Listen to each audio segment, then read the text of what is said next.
नमस्कार, मैं डॉक्टर अरुण कुमार राज। हर मनुष्य को जन्मसिद्ध प्राप्त है ये अधिकार।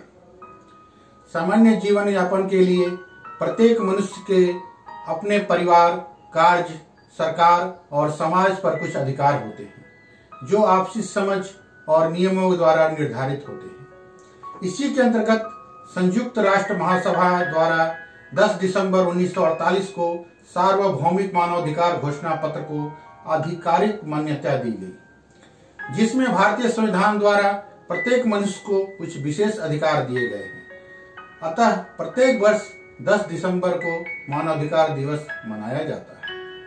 मानवाधिकार से तात्पर्य उन सभी अधिकारों से है जो व्यक्ति के जीवन, स्वतंत्रता, समानता एवं प्रतिष्ठा से जुड़े हुए हैं।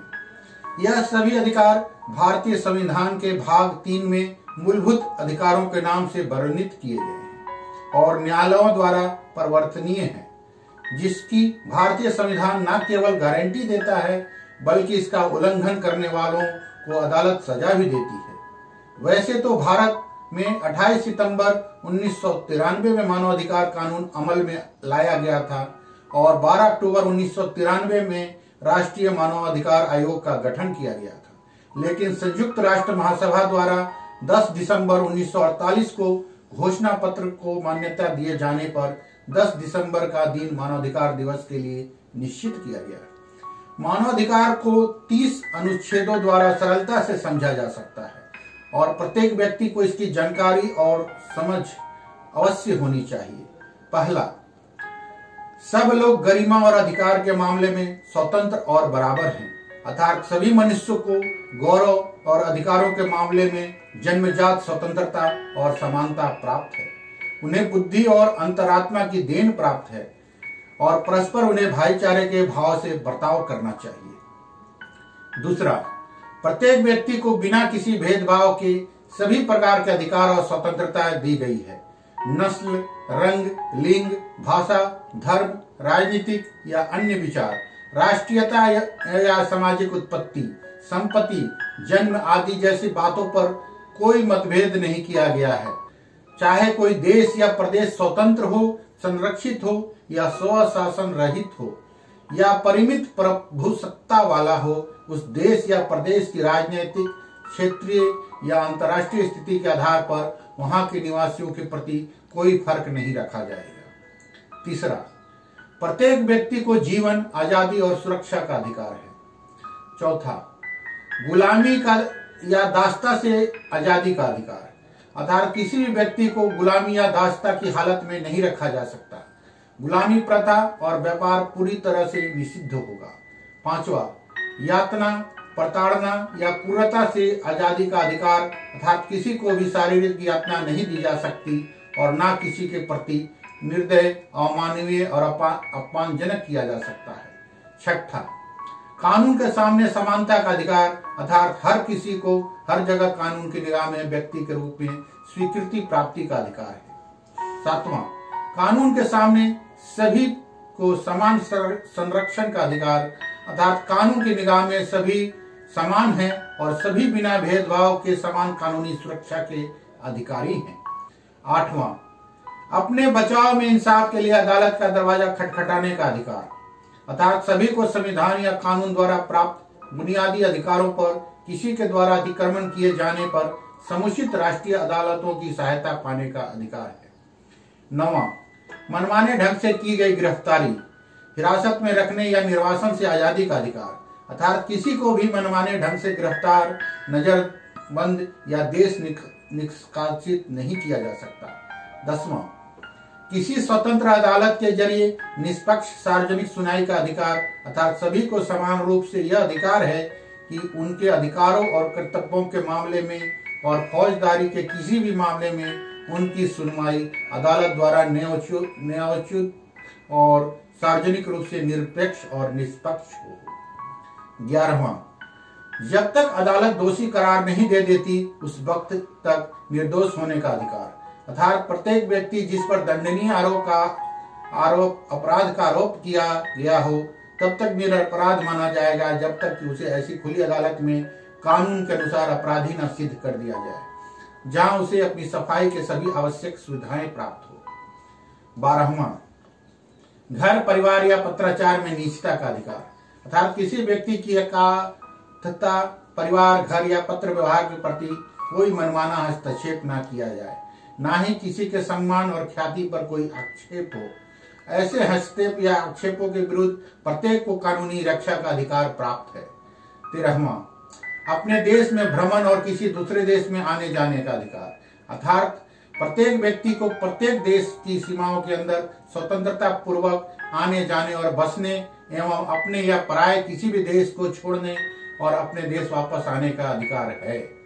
14वां, किसी दूसरे देश में राजनीतिक संरक्षण मांगने का अधिकार, अर्थात किसी व्यक्ति के सताए जाने पर उसे दूसरों देशों में संरक्षण लेने और रहने का अधिकार है, परंतु इसी अधिकार का लाभ ऐसे मामलों में नहीं मिलेगा जो वास्तव में गैर राजनीतिक अपराधों से संबंधित हैं या संयुक्त राष्ट्रों के उद्देश्यों और सिद्धांतों के विरुद्ध हैं।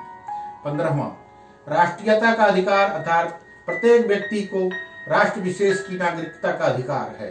किसी को भी मनमाने ढंग से अपने राष्ट्र की नागरिकता से वंचित नहीं किया जा सकता या नागरिकता का परिवर्तन करने से मना नहीं किया जा सकता। 16वां, शादी करने और परिवार बढ़ाने का अधिकार और शादी के बाद पुरुष और महिला का समानता का अधिकार, अर्थात बालिग स्त्री पुरुष को बिना किसी जाति, राष्ट्रीयता या धर्म की रुकावटों के आपस में विवाह करने और परिवार स्थापन करने का अधिकार है। उन्हें विवाह के विषय में, वैवाहिक जीवन में तथा विवाह विच्छेद के बारे में समान अधिकार है। संपत्ति का अधिकार। 17वां, संपत्ति का अधिकार, अर्थात प्रत्येक व्यक्ति को अकेले और दूसरों के साथ मिलकर संपत्ति रखने का अधिकार है एवं किसी को भी मनमाने ढंग से अपनी संपत्ति से वंचित नहीं किया जा सकता। 18वां, विचार, विवेक और किसी भी धर्म को अपनाने की स्वतंत्रता का अधिकार, अर्थात प्रत्येक व्यक्ति को विचार, अंतरात्मा और धर्म की आजादी का अधिकार है। अपना धर्म या विश्वास बदलने और अकेले या दूसरों के साथ मिलकर तथा सार्वजनिक रूप से अथवा निजी तौर पर अपने धर्म या विश्वास को शिक्षा, क्रिया, उपासना तथा व्यवहार के द्वारा प्रकट करने की स्वतंत्रता है। 19वां, विचारों की अभिव्यक्ति और जानकारी हासिल करने का अधिकार, अर्थात प्रत्येक व्यक्ति को विचार और उसकी अभिव्यक्ति की स्वतंत्रता का अधिकार है। इसके बिना हस्तक्षेप प्राय रखना और किसी भी माध्यम के जरिए से तथा सीमाओं की परवाह न करके किसी की सूचना और धारणा का अन्वेषण, ग्रहण तथा प्रदान इसमें सम्मिलित है। 20वां, संगठन बनाने और सभा करने का अधिकार, अर्थात प्रत्येक व्यक्ति को शांतिपूर्ण सभा करने या समिति बनाने की स्वतंत्रता का अधिकार है। किसी को भी किसी संस्था का सदस्य बनने के लिए मजबूर नहीं किया जा सकता। 21वां, सरकार बनाने की गतिविधियों में हिस्सा लेने और सरकार चुनने का अधिकार, अर्थात प्रत्येक व्यक्ति को अपने देश के शासन में प्रत्यक्ष रूप से या स्वतंत्र रूप से चुने गए प्रतिनिधियों के जरिए हिस्सा लेने, सरकारी नौकरियों को प्राप्त करने का समान अधिकार है। 22वां, सामाजिक सुरक्षा का अधिकार और आर्थिक, सामाजिक और सांस्कृतिक अधिकारों की प्राप्ति का अधिकार, अर्थात समाज में एक सदस्य के रूप में प्रत्येक व्यक्ति को सामाजिक सुरक्षा का अधिकार है और प्रत्येक व्यक्ति को अपने व्यक्तित्व के उस स्वतंत्र विकास तथा गौरव के लिए जो राष्ट्रीय प्रयत्न और अंतर्राष्ट्रीय सहयोग तथा प्रत्येक राज्य के संगठन एवं साधनों के अनुकूल हो, अनिवार्यतः आवश्यक आर्थिक, सामाजिक और सांस्कृतिक अधिकारों की प्राप्ति का हक है। 23वां, काम करने का अधिकार, समान काम पर समान भुगतान का अधिकार और ट्रेड यूनियन में शामिल होने और बनाने का अधिकार, अर्थात इच्छानुसार रोजगार के चुनाव, काम की उचित और सुविधाजनक परिस्थितियों को प्राप्त करने, समान कार्य के लिए बिना किसी भेदभाव के समान मजदूरी पाने एवं श्रमजीवी संघ बनाने और उनमें भाग लेने का अधिकार है। 24वां, काम करने की मुनासिब अवधि और सवैतनिक छुट्टियों का अधिकार, अर्थात प्रत्येक व्यक्ति को विश्राम और अवकाश का अधिकार है।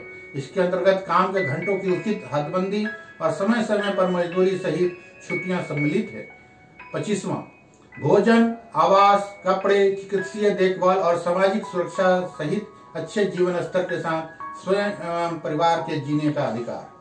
26वां, शिक्षा का अधिकार, अर्थात प्रत्येक व्यक्ति को शिक्षा का अधिकार है, जिसमें प्राथमिक शिक्षा अनिवार्य एवं निःशुल्क होगी। शिक्षा द्वारा राष्ट्रों, जातियों अथवा धार्मिक समूहों के बीच आपसी सद्भावना, सहिष्णुता और मैत्री का विकास होगा और शांति बनाए रखने के लिए संयुक्त राष्ट्रों के प्रयत्नों को आगे बढ़ाया जाएगा। 27वां सांस्कृतिक कार्यक्रमों में शामिल होने और बौद्धिक संपदा के संरक्षण का अधिकार, अर्थात प्रत्येक व्यक्ति को स्वतंत्रता पूर्वक समाज के सांस्कृतिक जीवन में हिस्सा लेने, कलाओं का आनंद लेने तथा वैज्ञानिक उन्नति और उसकी सुविधाओं में भाग लेने का अधिकार है। इसके अलावा प्रत्येक व्यक्ति को किसी भी ऐसे वैज्ञानिक, साहित्यिक या कलात्मक कृति से उत्पन्न नैतिक और आर्थिक सहयोग हितों की रक्षा का अधिकार है जिसकी रचयिता वह स्वयं है। 28वां प्रत्येक व्यक्ति को ऐसी सामाजिक और अंतर्राष्ट्रीय व्यवस्था की प्राप्ति का अधिकार है जिसमें उस घोषणा में उल्लिखित अधिकारों और स्वतंत्रताओं का पूर्णतः प्राप्त किया जा सके। 29वां प्रत्येक व्यक्ति का उसी समाज प्रति कर्तव्य है जिसमें रहकर उसके व्यक्तित्व का स्वतंत्र और पूर्ण विकास संभव हो। अपने अधिकारों और स्वतंत्रताओं का उपयोग करते हुए प्रत्येक व्यक्ति कानून द्वारा निश्चित की गई सीमाओं द्वारा बंद होगा, जिसका एकमात्र उद्देश्य दूसरों के अधिकारों और स्वतंत्रताओं के लिए आदर और समुचित स्वीकृति की प्राप्ति है। इन अधिकारों और स्वतंत्रताओं का उपयोग किसी प्रकार से भी संयुक्त राष्ट्रों के सिद्धांतों और उद्देश्यों के विरुद्ध नहीं किया जाएगा। 30वां इस घोषणा पत्र में शामिल किसी भी बात की ऐसी व्याख्या ना हो जिससे यह आभास मिले कि कोई राष्ट्र, व्यक्ति या गुट किसी ऐसे गतिविधि में शामिल हो सकता है जिससे किसी की स्वतंत्रता या अधिकारों का हनन हो। धन्यवाद। आपका अपना human right activist doctor Arun Kumar राज।